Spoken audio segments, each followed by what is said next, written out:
Welcome back. I made a reference to the schwa sound in the last lecture, so as we are learning it incidentally, we should now focus on schwa and what role it has in becoming fluent in English. Schwa is a weak, unstressed sound, the sound, and it occurs in many words. It is predominantly found in short function words such as articles and prepositions. A, to, for, f. Your pronunciation will be far more natural if you can apply schwa during conversation. I've uploaded some additional materials related to schwa, but let's analyse this text for now. Listen to me reading it through and pay attention to the syllables and words which are underlined and in red colour. Well, David took a flight to Warsaw last week. He said that it was a last-minute decision, but that's pretty common for David. Anyway, he arrived at the airport in Warsaw at around 2 p.m. He seemed to be a bit disorganised because he'd forgotten his diary, which had the address of his hotel in the city centre. It wasn't the only thing. He forgot his law books, which was rather stupid because he was meant to give a lecture at the university. So yes, organisation has always been his problem. Now the first paragraph. Notice how we can say the words a and to very rapidly with schwa. In order for the word flight to stand out, a flighter, a flighter. The same goes for was and a. It was a, it was a. You can also swallow the words but and for to but and f.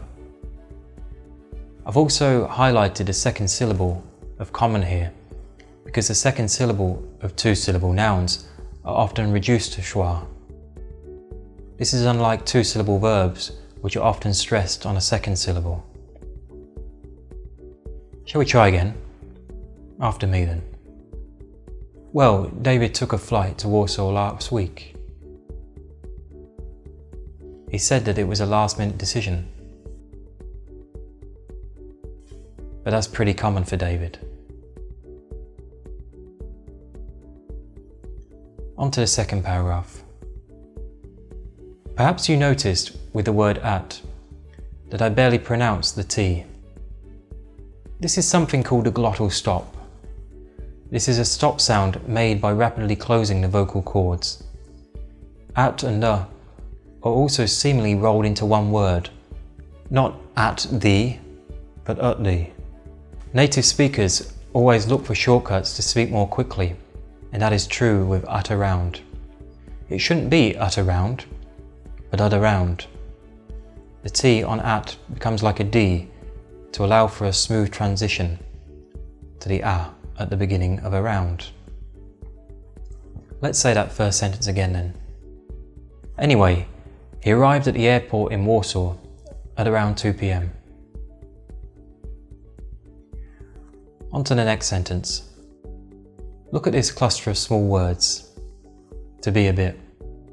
They can be said very rapidly in order for the surrounding verb seemed and adjective disorganized to stand out more. To be a bit. To be a bit. You can also reduce had to ud because we can link with should. You also don't need to pronounce of fully, so it can be reduced to of. Let's try that long sentence again then. He seemed to be a bit disorganised because he'd forgotten his diary, which had the address of his hotel in the city centre. On to the long last sentence. You already know about was, but look at the cluster of words around meant, give, lecture, and university, which can be reduced. Was meant to give a lecture at the university. Was meant to give a lecture at the university. It's very rhythmical. With has, you can almost make organisation and has seem as if they are one word. Organisation as. The N at the end of organisation is followed by us. That's rapid fluent speech for you. Let's try that sentence then. He forgot his law books, which was rather stupid because he was meant to give a lecture at the university. So yes, organisation has always been his problem.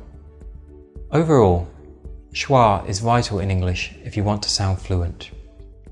You need to start with making the content words stand out and reducing those small grammar words, such as of and for, to of and for.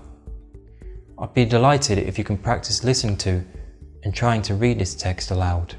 I've also uploaded lots of other schwa related resources and recordings to go with this lecture, so do follow them. Freely write to me if you have any questions.